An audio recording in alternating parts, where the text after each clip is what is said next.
You know, Israel, you remind me of a song. Naimba tulikuwa tunaimba. Israeli marigaria inaituna. So I think for me it's always, I'm always in places, right places, wrong time, so to speak. You're just in the right place but in the wrong time. You're not supposed to be there but uko hapa. Unaweza nini? Come. I remember the first time I started earning na niyo 500. Yes. Njera kama naanza kufikiria juu ya plot. I'm like, plot gani zinauzwa 500? So I think it's been a journey of trying to find yourself in terms of finances, of where do I grow my money, where do I grow as a person. What I've come to learn is that every stage in life unakuwa comfortable until you move to the next one. Right now nasikudanganyi, if someone came and told me anataka kununua hiyo hao nitauza. Utauza? I will sell.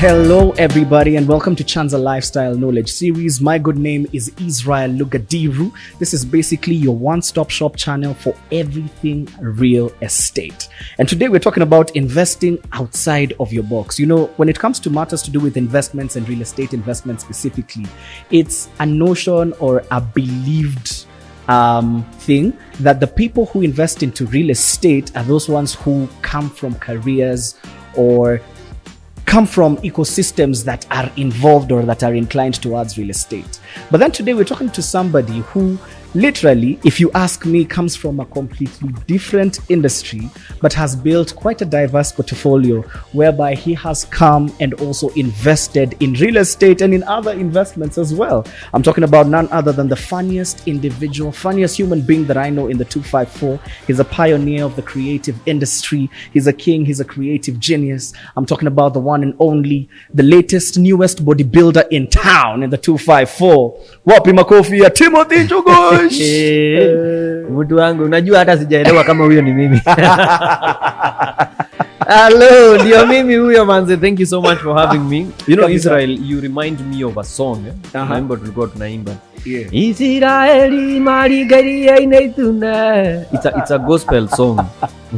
What does it mean? It's a gospel song. It's talking about the children of Israel when they were going through the Red Sea, and it's a beautiful song. I think after show lazima utatuperformia kwanza, utatupatia ki live performance. Lakini uwe na pesa. Nikuwe na pesa? Usistuke, my boss is here, he's listening, he has it. Safi man.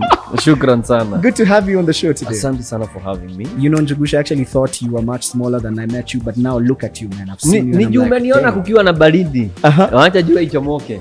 Unajua kukiwa na baridi watu wanavaa manguo, unakaa mtu wa pikipiki. Kabisa. Unakaa mbigi. Njugush, just to start us off the conversation, I found that me and you have one thing in common. We are both pastors' kids. Oh, you're a PK? Yes. Nice. Hata mimi ni PK. And you? Hey, hata mimi ni PK, man. And I don't know about you, but I think it's the best thing ever. It's the best thing ever. First of all, unasomeshwa na sadaka. But that's not it. I think the blessing that comes with it pia.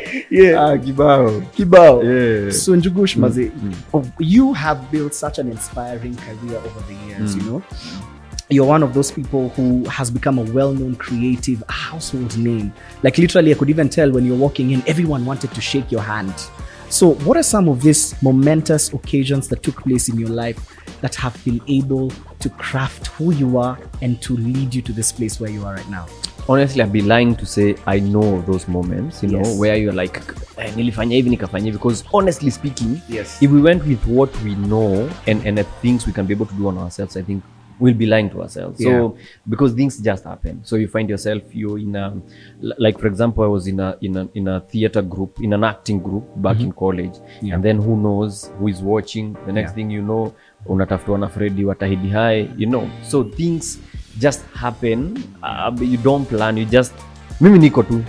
What I'm saying is, I cannot be able to say this is the thing that will make me, it's gonna be momentous. So I think for me, it's always, chances happen. I'm always in places, right places, wrong time, so to speak. You're just in the right place, but in the wrong time. You're not supposed to be there, but uko hapa. Unaweza nini? Come. Like for example, I remember back in 2015. Yes. I happened to be in a studio somewhere. They were looking for comedians to go on a radio show. And then we were like 6 of us. I'm not supposed to be there, so I took my guy who was funnier. Wow. But now being there, they asked, sasa because you are 6 of you, how do we choose? I remembered I went to the Kenya Institute of Mass Communication. Kink. I'm trained in journalism. So I pulled that card. Hiya, for real? Yeah. Okay, the rest we will call you. So it's always by chance. It's always happened by chance. Yeah.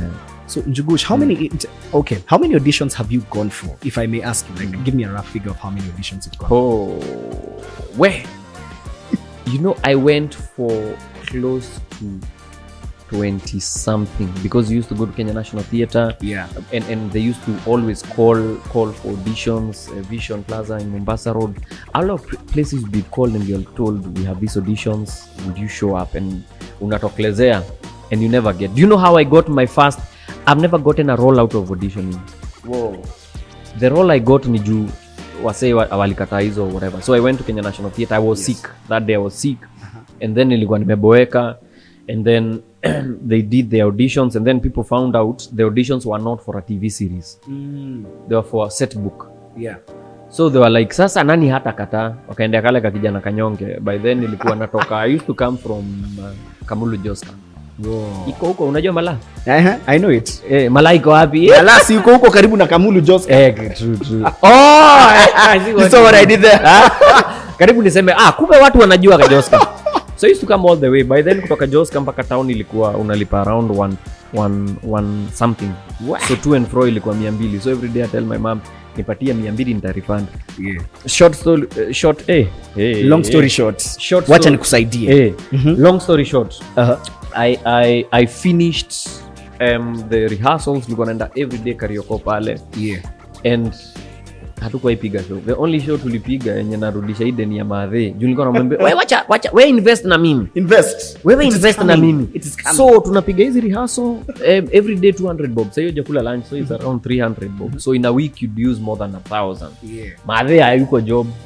Pia naambia mzae kuna kitu nataka kusort. Kumbe kitu nataka kusort ni nani? The dream. Ni mimi. Haikuwahi give results, but I'm thankful because out of that kumbe nilikuwa nafanya tizi so that by the time Abel Mutoe sing me on stage niko refined. Umenirudisha mbali. But kuna kitu moja ambayo ni deadly sana kwa story yako on a serious note. Like now it's over 10 years plus in the creative sector and in the creative industry. With all of this disappointments that you had, kuna hadi time ulikuwa unalipwa 500 Kenya shillings just to be on stage. Kwa hivyo unaninauo. Nakunauo. But what has kept you going? Nice. I think it's been a long journey, but the fact that I think every day it's you're open to new challenges and new wins because like for example as you said, when I was going on telly the first time I didn't expect to be paid. Yeah. Only to be told tunakulipa 500. You'd go to the cashier, ulikuwa unaenda na 500 ndio kupea dhao. Change because nataka to explain the economic conditions of these times because probably people might be saying it was 500 shillings in 1992. It was in 2000 and it was in 2015. Whoa. 2015. Yeah. 2014. 2014. That's when I started. So 2014, I'm being paid 500. Me kwangu, that's a lot of money because one, I didn't expect. I'm Montelli. What do you mean? Yes. I didn't expect. So I think for me, I don't expect for it to be that good. Only that it turns out to be better. Yeah. So after 500, tukaenda kidogo tumefikishwa 5,000. If I were happy with 500 per episode, what about 5,000 man? Mimi ni so. So I think it's always been gradual. But good thing is, every what I've come to learn is that every stage in life unakuwaga comfortable until you move to the next one. So thing is, when nilikuwa nilipo 500, that was the best. Only kufika 5,000 was like, guy, yani watu walikuwa nakula life hiti hivi 5K. Only kutoka hiyo 5K. But thing is, ukiwa hapa kwa 500, unatosheanga poa sana. So, and ukiangalia TBT zetu, kama zangu naangaliaga, ile time ulikuwa unakaa vile unataka, you are okay, and everyone around you were okay with you. Yeah. But now that it's a TBT, kila mtu anakuchekelea. That's why you post na unaambia mtu acheke nione. It's because that time ulikuwa sawa. Yeah. And so is your financial whatever. So that time you are okay. And that's why wase wanasemaga tulianza life kwa bed sitter. Ilikuwa poa. Hiyo time haikuwa shida. Actually ulikuwa unapata bed sitter, mtu anamwambia uko unalipa how much, manze naweza taka kama hii. Unatamani. I remember one time I went to a guy I used to look up to, alikuwa na Kasubaru na ilikuwa na debe, ukiingia kwake ni ka bed sitter, lakini iko na debe, bed sitter iko na fridge. Hiyo ndio nilikuwa nataka.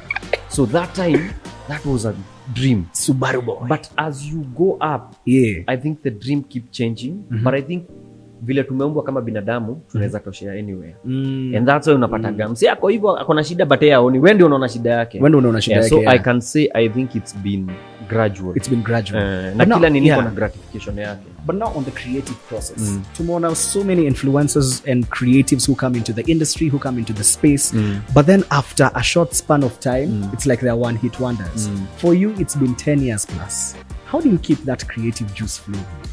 Again, I'll say his favor, because I'll be lying to say unajua nakaanga chini, you do all that planning, and then because even now when you unasema one hit wonder, they had their meetings, they planned out everything, but it didn't work out. So there's a huge nini ya favor, and that's why I mean nasemaga PK ni kuna kabaraka kako kwetu. But beyond that, I think also it's in school I in Kenya Institute of Mass Communication. What's with the V? It's the only Kenya Institute of Mass Communication. Hao wengine wanajaribu. Shout out to V. Kenya. If I started counting wale watu wamepitia Kenya Institute, Kenya Institute of Mass Communication ni kibao sana. Like akina Abel, akina OJ, akina waja ni wataje, Catherine Kasavuli, Mohamed Hussein, Aziad also was alikuwa KMC. A huge, tukianza I think interview itakuwa tu about KMC, but this is the thing. So there is the things about production, because for content creation it's you have the production aspect, you have the creative aspect, you have now knowing your whatever your audience aspect. So I think it's the background of communication, to be able to know this works, this doesn't. How do you react to your audience reacting to your content this way? I think that has helped, but also learning of the audience. 3, I think being part of the guys who were there when it all started, because that way it gives you some form of leverage, because there was a time people only knew about you. So there's I don't know if to call it a blessing of being a pioneer. You'll always be a favorite, you'll always be kuna huyu alianza kitambo, as compared to, because now if you came today you have a lot to prove. If you're starting now, you'll there's a lot that you exactly for sure. Like for example, when you look at the guys for and this is just an example, greatest footballers from back then, akina Ronaldinho, akina nani, you'd find someone good, even better than Ronaldinho today, but the legacy that he's had over time, before you match it, you have to be crazy, you have to really work. Exactly, you have to really work. So I think there is also that. There's also that, but beyond that, I think greatest ni go to na your favor. Njugush, naona a lot of personal growth in your story. From those days ulikuwa unalipo 500 Kenya shillings, kulikuwa those days you even had to ask Madhe for some loans, soft cash that she could give you. So I can see like there's been a lot of personal growth in you and also in your craft over the years. But what has the relationship between your personal growth and wealth building, how has it been? Nice. So for me, I come from a background of a Kikuyu father, who believes in broti. I remember the first time I started earning na niyo 500. Ndio kama naanza kufikiria juu ya plot. I'm like, plot gani zinauzwa 500? So I think it's been a journey of trying to find yourself in terms of finances, of where do I grow my money, where do I grow as a person. So and it's informed from that, as I told you, because my dad is very huge on savings. And my dad alikuwa wewe anaweza kuwa kuna pesa lakini mmeangaliana. And him was also very big on paying school fees on time. So kama ashalipa school fees, his great investment was musome. So we'd have all the books, we'd have everything we needed to go to school. Mambo ya Christmas nyinyi kwanza ngojeni. I remember there's a time Christmas karibu tukule githeri. And not that githeri Christmas. Madhe akazusha. So tukakula chapati na cabbage. Okay. So he was very big on masomo, because for him The greatest Christmas ni kama ashalipa school fees in December ya next year and used to pay in full. So that was your Christmas. Exactly. So for me, any decision in terms of money comes from that. And over time you come to learn different types of how can I be, because now that's my background. And that's why when I started making few coins, I felt like I needed to build a home for my family, because now with what you're doing, you never know about tomorrow, and as COVID proved to us, things can change overnight. So it's always been a journey to try and find myself, and every day you learn new things. Come on, for example, back then, year 500, we didn't have the crypto. We didn't have crypto. Sahi tuko na crypto. Back then, haungewahi fikiria about investing kwa shamba, as I said, because niko tu na 500. I wouldn't even think of building a house, because first of all, you're told kujenga nyumba ni ngumu. Jenga kabisa. Fundi atakuibia. True. So I wouldn't, but with time you get to learn 1 or 2, 3 things that now would inform whatever it is you're doing. Right now we are talking about money market fund. Right now we are talking about nunua nyumba unaweza eka Airbnb. Right now we are talking about jenga nyumba. Right now we are talking about nunua shamba. So things keep changing, and also as you get new information that you didn't have, because kama utembeaga unasema mama yako tu ndiye anajua kupika, so when you get out ndio unasema haya, kumbe naweza chukua hii nifanye ABC. So you as a content creator, Maze, you have quite a diverse investment portfolio. You juzi tumeona you have a matatu to give. By the way, I've funded your matatu like 2-3 times. I have ensured that kwa hivyo umesaidia jamii yangu, umesaidia jamii kwa njia moja ama nyingine. Chanza Lifestyle, our contribution to you. Nashukuru sana Chanza, thank you so much. Chanza mtapanda tena. Chanza tutapanda tena. But of course. So there's that, there's transport, even agriculture, now in real estate. You as a person who is in the creative industry, do you feel like more creators probably need to also diversify their investments at this particular point, especially with one of the shifts that happened 4-5 years ago? That was COVID-19. Do you feel like it's important for creators to do the same? Think first of all, for everyone, it's very important to invest, and diversely, so to speak, because you'd find one type of investment takes care of one thing, the other takes care of another thing. So you cannot say I'm fully like, for example, right now I'm 100% my family. If anything happened to me, they have a place to call home.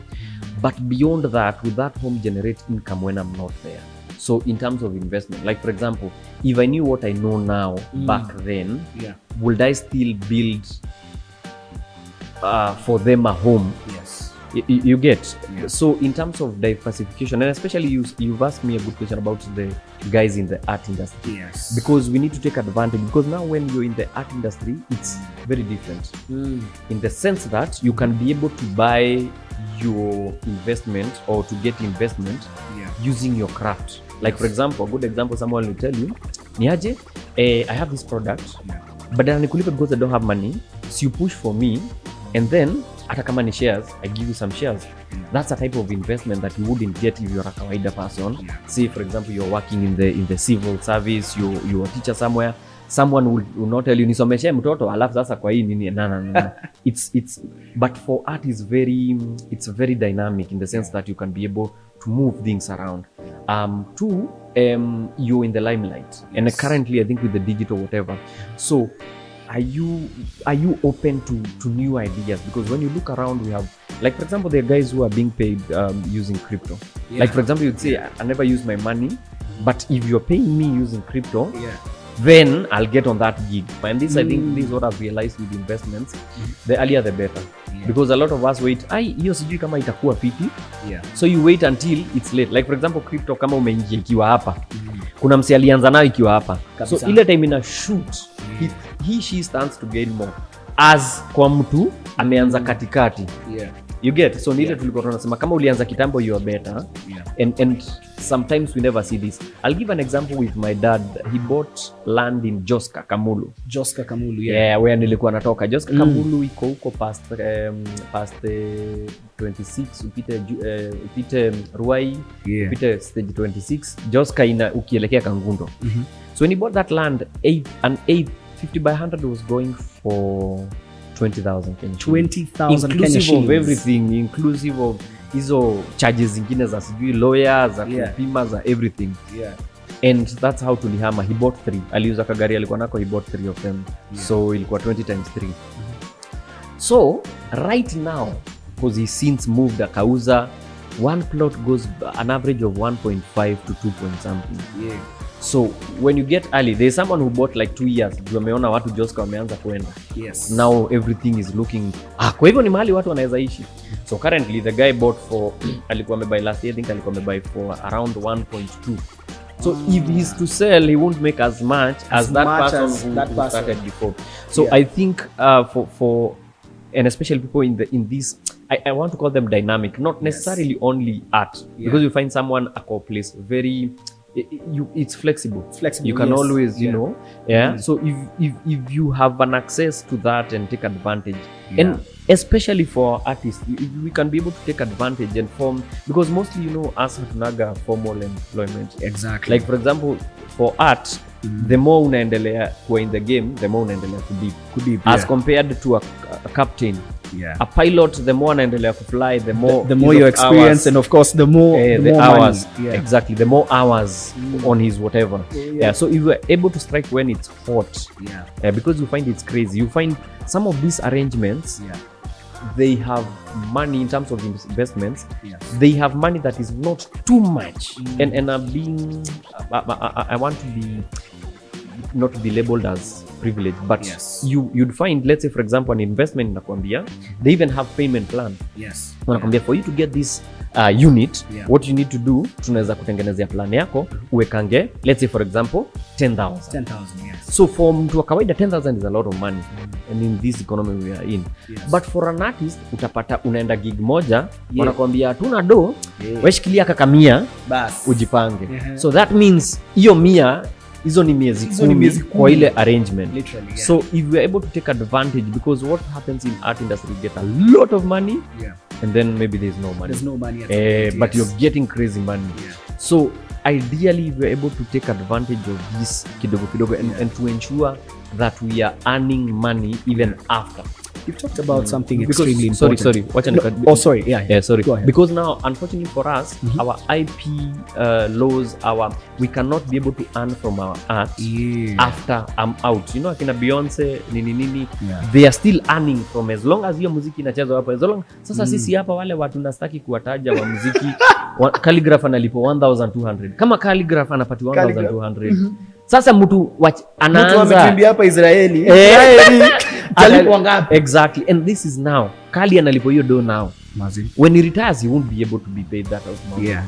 So, and you can see the kind of, like, for example, I'm happy to see what the kind of investment Kali is making. Because until now we do it now. Until now we do it now. Later inaweza kuwa wasiwasi. Sorry, nilikukata pole. No, I warned you now. But it's okay, because also what you've talked about is with line to the next question that I wanted to ask you, you know, because we've got a gold mine called the Mayan Residences. And by the way, check out Mayan Residences, www.chanzalifestyle.com. So you've got a gold mine, Mayan Residences, and it's in the satellite town of Rongai. Your father invested in Joska, which is also considered to be a satellite town. Not just Joska, but also Ruiru, where you have built your house. So, Njugush, let me just ask you this question. There are those people who are out there right now. They're still trying to drag their feet when it comes to matters of investments. What advice would you give them?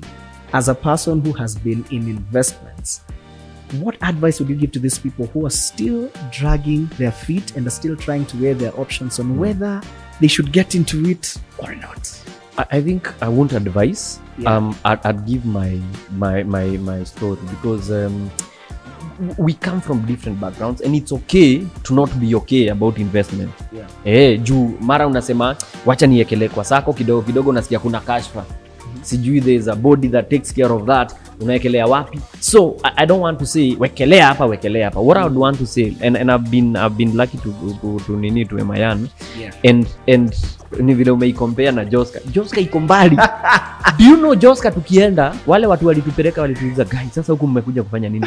By the time we're going to Joska kulikuwa na swara. Do you know what it means kukuwa na swara kwa shamba yako? Na ni si eka 50 by 100 kuna swara. Iko mbali. So and I think I've seen the road huko inafunguliwa watu waronga wataturingia. Actually the Bomas Kiserian highway na si hiyo barabara pekee yake. There's also, we've now got about 3 supermarkets still around that area.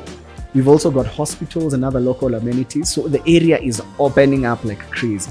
So I think and we are living in very interesting times where a lot of people, and I think this has led to because someone nilikuwa nauliza nyinyi mnaishingi huku because there's some apartments huko Roiro na Muza. Nyinyi mnaishingi huku mnaendaga job, ajaniambia we go to job when we want.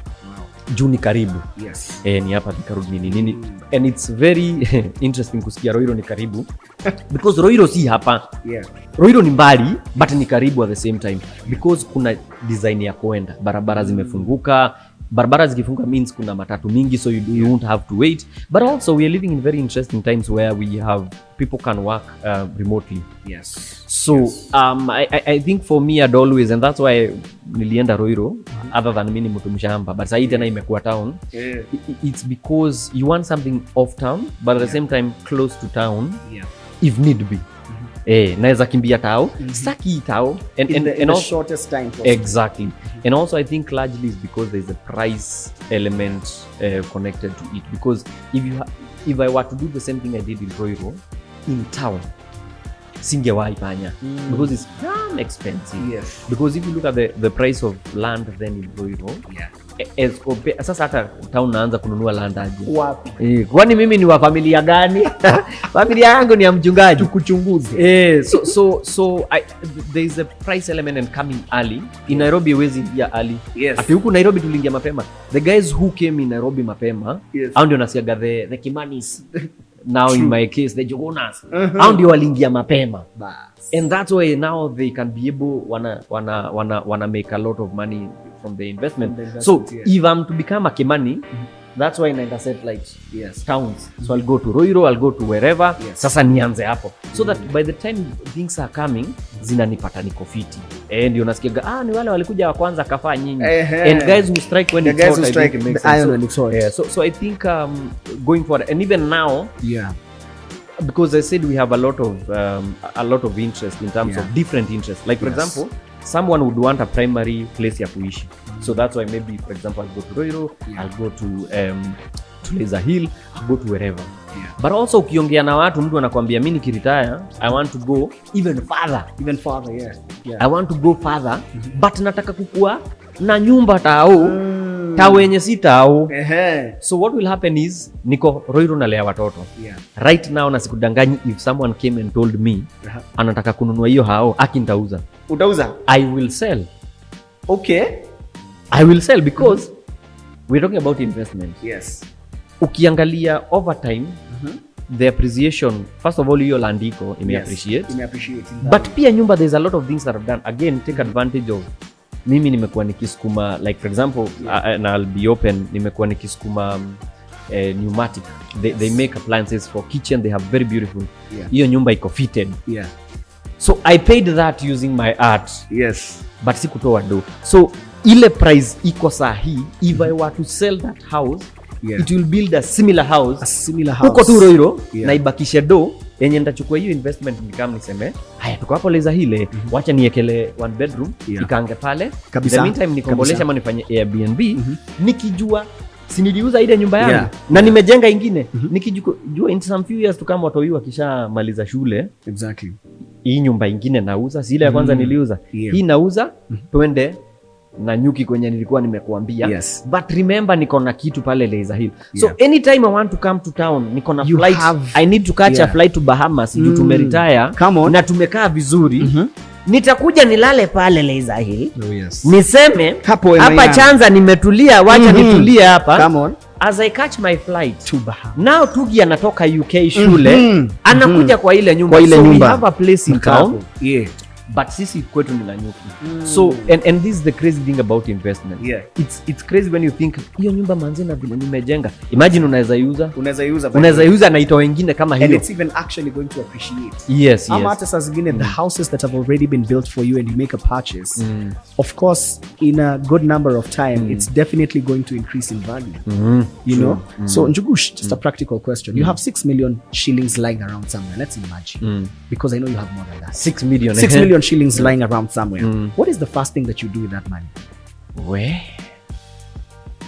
So, okay, hold on to that thought. Hold on to that thought. So, we were wrapping up the first part of this interview. This has been Chanza Lifestyle Knowledge Series. Please do check out the gold mine that we have called MIN Residences. Please head on to our website www.chanzalifestyle.com. Schedule a visit. You might even find Njugush. Njugush has been there. You might even go ahead and you might just bump into him. Na nifiti kuona, mimi napendaga tu kuona. Exactly. It gives you inakufunguaga.